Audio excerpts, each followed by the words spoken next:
বিদেশে থাকবো পড়ে, এটা তো হতে পারে না। বাংলার জনগণ তো এটা সহ্য করতে পারবে না।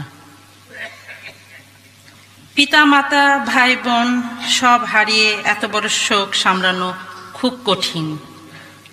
চোখ ভেসে যেত, মন ভেঙে যেত। বয়স অল্প ছিল, কিভাবে নিজেদের সামলাতাম। আমরা দুবোনকে ধরে কাঁদতাম। কাঁদতে কাঁদতে অনেক সময় পার করেছি। দুজনকে সান্ত্বনা দেবার চেষ্টা করেছি। তারপর আপা যখন আওয়ামী লীগের সভানেত্রী হয়ে দেশে ফিরলেন, আমাদের স্বপ্ন ছিল একটাই, আব্বার আদর্শ প্রতিষ্ঠা করা এবং মানুষের কল্যাণে কাজ করা। 81 সালে আপা যখন দেশে ফিরেন, আপাকে বাড়িতে ঢুকতে দেওয়া হয় নাই, 32 নম্বরে ঢুকতে দেওয়া হয় নাই।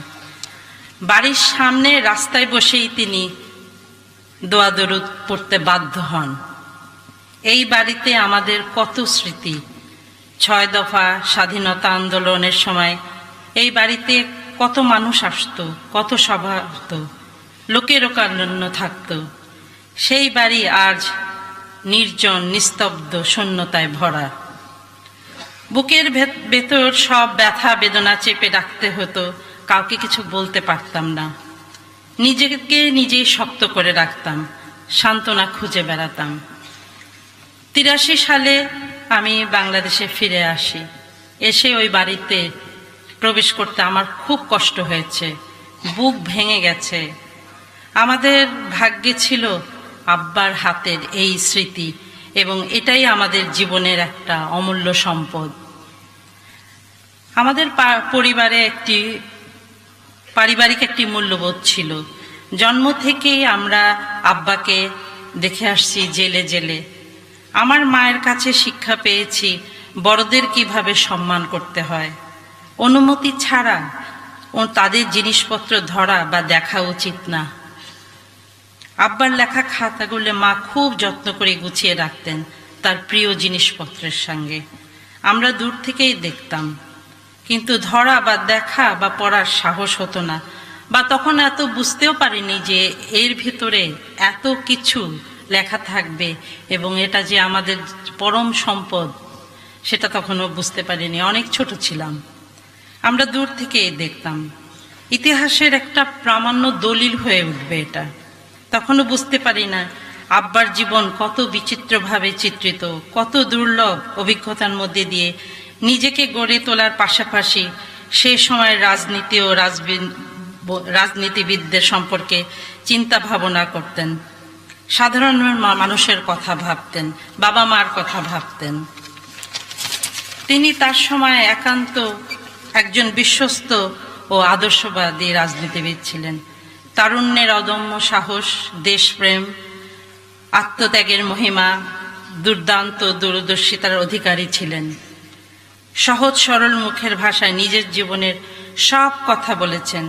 বিশেষ করে তিনি যখন দিল্লিতে গেছেন, কিভাবে টিকিট ছাড়া উনি ওটাও লুকাতে চেষ্টা করেননি। প্রথমে পড়তে পড়তে একটু খটকা খেলাম যে আব্বা টিকিট ছাড়া। চিন্তা করে ওনার বয়সটা বের করলাম। ওই বয়সে ওইটা সাজে, কারণ তখন তো এটা কোনো দোষের ছিল না।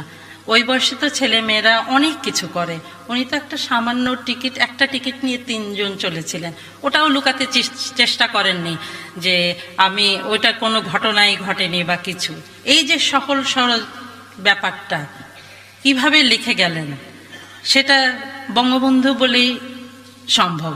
অনেকে হয়তো লিখতেন না আমি কখনো অন্যায় কাজ করিনি বা কিছু না। পড়তে পড়তে আমাদের মনে হয়েছে সেই তরুণ বয়সে কথা।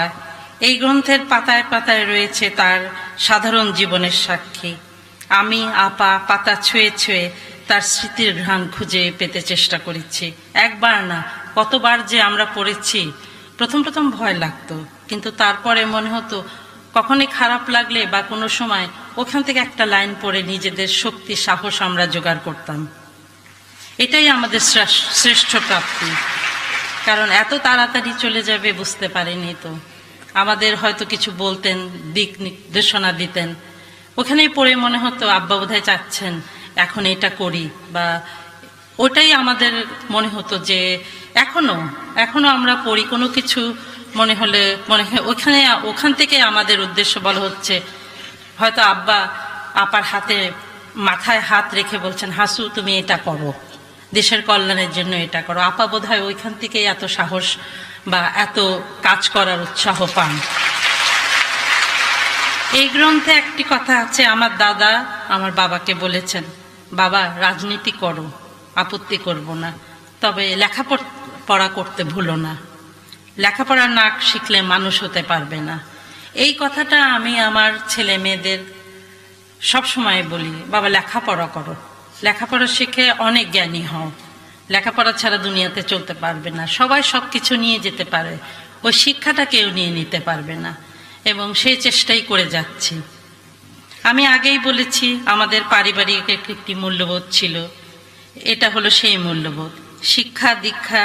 তিনি তার সারা জীবন চর্চা করে গেছেন, আমাদেরও সেই আদর্শে অনুসরী করে গেছেন। তিনি তার পিতামাতা, আত্মীয় স্বজন, বন্ধু বান্ধব, নেতাকর্মীদের কথা বলেছেন এবং আমার মায়ের মমতাময়ী চরিত্রটি তুলে ধরেছেন।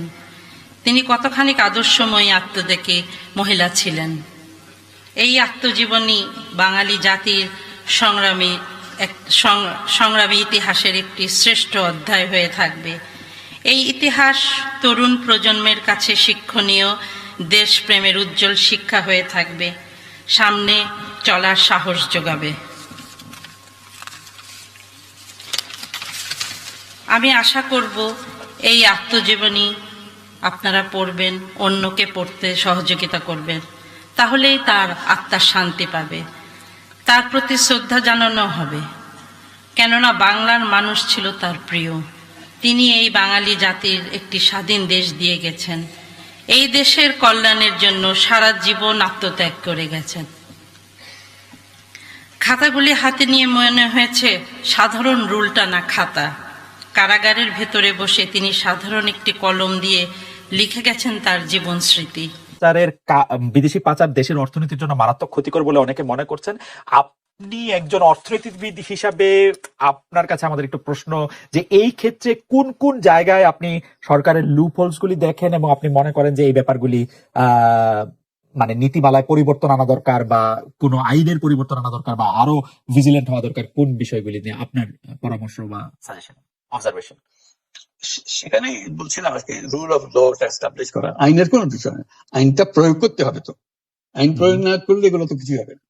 যেগুলো আইনের প্রয়োগ, যারা আইন প্রয়োগ কর্মকর্তা তারা ঠিক মতো করছেন কিনা, সমস্ত বিষয়টা হলো আইনের প্রয়োগ। আইন হওয়া, আইনের নির্দিষ্টভাবে প্রয়োগ করা, আইনের যেটা কন্টেন্ট ছিল, যেটা আইনের পেছনে যে কার্যকারিতা ছিল সেটাকে প্রয়োগ করা। সেটা না করলে তো কিছুই হবে না। আইনের প্রয়োগটাই আপনি আসলে বেশি গুরুত্ব দিচ্ছেন, যে আইন এক্সিস্টেন্ট আইন আসে সেই আইনের মধ্যে এগুলি আসলে রোধ করা যায় বলে আপনি মনে করছেন, যদি আইনের প্রয়োগ হয় বা আইনের প্রয়োগ সিলেক্টিভ না হয়। একবার প্রয়োগ করা শুরু হলে তখন বুঝে যাবে কোন জায়গায় আপনার ঘাটতি আছে, সেটা পূরণ করে দেবেন। এখন তো বোঝাই যাচ্ছে না কোন ঘাটতি কোথায় আছে, কারণ আইনেরই প্রয়োগ নেই। এই প্রসঙ্গেও যদি আমি আরেকটা প্রশ্ন করি, যে অনেকে এরকম আশঙ্কা করছেন যে বাংলাদেশের অর্থনীতি আসলে খুব ভঙ্গুর অবস্থার মধ্যে আছে। এই অর্থনীতি যেহেতু বিপুল পরিমাণে বৈদেশিক ঋণ আছে, এর মধ্যে নানা ধরনের ব্যাংকিং খাতে নানা ধরনের অব্যবস্থা আছে, আপনি কি মনে করেন যে বাংলাদেশের অর্থনীতি আসলে খুব ভঙ্গুর বা মারাত্মক কোনো চ্যালেঞ্জের মধ্যে আছে? সরকারও এই চ্যালেঞ্জটার কথা স্বীকার করে, কিন্তু তারা করোনা এবং ইউক্রেন যুদ্ধের কথা বলে যে সারা বিশ্ব পড়েছে তাই আমরাও পড়েছি। আপনি এটা কিভাবে দেখেন, মানে আপনি কিভাবে কম্পেয়ার করেন বাংলাদেশ এবং সারা বিশ্বের অর্থনৈতিক অবস্থার মধ্যে? সারা বিশ্বের অর্থনীতি যেটা, বাংলাদেশের অর্থনীতির অবস্থা খারাপ সেটা সবাই যেমন বলছে, আমাকেও সেভাবেই বলতে হবে। কিভাবে সমাধান হবে সেটারও বহু সমাধান বলা হচ্ছে, যেটা সরকার সেটা প্রণিধান করবেন, তাহলে হয়তো অগ্রসর হওয়া যাবে। আপনার কাছেও নিশ্চয়ই পরামর্শ চাইতে পারে। একটি প্রশ্ন এরকম, যে আপনি যখন সংবাদ সম্মেলন করলেন গ্রামীণ আপনার প্রতিষ্ঠান গ্রামীণ টেলিকম, গ্রামীণ কল্যাণ, এগুলি জবরদখল করা হচ্ছে, তখন আপনি এটিও বলেছিলেন যে আপনি কিছু লোক দেখতে পাচ্ছেন যাদেরকে পরিচিত মনে হচ্ছে না। আজকে অনুষ্ঠানের শুরুতেও আপনি বলেছিলেন এই কথা যে এবং আপনার প্রতিষ্ঠান জবরদখল হয়ে যাচ্ছে। আমরা এরকম শুনেছি যে কিছু কিছু লোক আপনাদের হুমকি ধমকিও দিচ্ছে, পুলিশের কাছে আপনি সাহায্য চাচ্ছেন, পুলিশ খুব বেশি আমল করছে না কথাটা। অন্যদিকে পাল্টা একটা সংবাদ সম্মেলন করে বলা হচ্ছে যে তাদের রাইটফুল। এটা আমাদের জন্য একটু বলবেন যে এখনকার পরিস্থিতিটা আসলে কি আপনার জন্য বা আপনার গ্রামীণ টেলিকম বা আপনি যেখানে আছেন সেখান থেকে আপনি আসলে এটা কিরকম দেখছেন? আমরা এই ভয়ের মধ্যে আছি। জি। আমরা ভয়ের মধ্যে আছি যে এটা এখানে আমাদের বিল্ডিং এর সামনে একটা দলীয় একটা সভা, যেখানে আমাদের বিরুদ্ধে স্লোগান দিচ্ছে, এখানকার ছাত্রদের নিয়ে এসে তাদেরকে আমাদের ঘেরাও করে রাখছে, আমাদের বিল্ডিং ঘেরাও করে রাখছে। কাজে আমরা খুবই সংকটময় অবস্থার মধ্যে আছি। এটা জানান দেওয়ার, আপনাদের সবাইকে জানান দেওয়ার, আমরা খুব সহজ অবস্থার মধ্যে নাই। অনেকে এই কথা বলে থাকেন প্রফেসর ইউনূস যে আপনি তো ইচ্ছা করলে এই পৃথিবীর যে কোনো দেশে সেটেল করতে পারতেন, পৃথিবীর যে কোনো দেশের হয়েই আপনার যে আইডিয়াগুলি সেগুলি আপনি ডিসেমিনেট করতে পারতেন, তারপরেও আপনি বাংলাদেশে থাকছেন, বাংলাদেশে থাকাটাকেই আপনি মানে আমি যদি বলি আপনার জন্য নির্ধারণ করছেন, সেটি কারণ আপনি চাইলেই সেটি সম্ভব, সেটি কি আপনার জন্য দিন দিন কঠিন হয়ে যাচ্ছে বা আপনি এটি কেন করছেন? বা মানে অনেকে বলছেন যে আপনি আসলে, হ্যাঁ আপনার কাছে জানতে চাইছি যে আপনি তো আসলে দেশে থাকেন বিদেশে থাকেন, মানে আপনার ভৌগোলিক অবস্থানটা তো আসলে আপনার আইডিয়াগুলির জন্য খুব বড় বাধা না, মানে আপনাকে বাংলাদেশেই কেন থাকতে হবে? এটা অনেকে প্রশ্ন করেন যে মানে আপনি বাংলাদেশে থাকাটাকে কেন প্রেফার করেন? তুমি কি বলছো আমি দেশ ছেড়ে চলে যাই? না, আমি বলছি আমি জানতে, বাংলাদেশি মানুষ তো এরকম ভাবে যে দেশ থেকে যে চলে যেতে পারে সে খুব চলে যায়। এমন কুসন্তান হলাম দেশের জন্য, এখন পরামর্শ দিয়ে আপনি দেশ ছেড়ে চলে যান, এই অবস্থা হলো আমার? মনে করি না আমার এই অবস্থা হয়ে গেছে যে আমি দেশেরই সন্তান, এই দেশেই থাকবো, দেশের জন্য যে কাজ করি সেটাই করব, এটা যতদিন আমি বেঁচে আছি সেটাই করে যাব। আমাকে বিভিন্ন দেশ থেকে আহ্বান জানাই, আমি কেন এখানে দেশে থাকছেন। আজকেও একটা নতুন দেশ থেকে আহ্বান পেলাম, বলে আমরা সব ব্যবস্থা করে দেবো, এটা একটা নতুন দেশ যোগ করে আছি।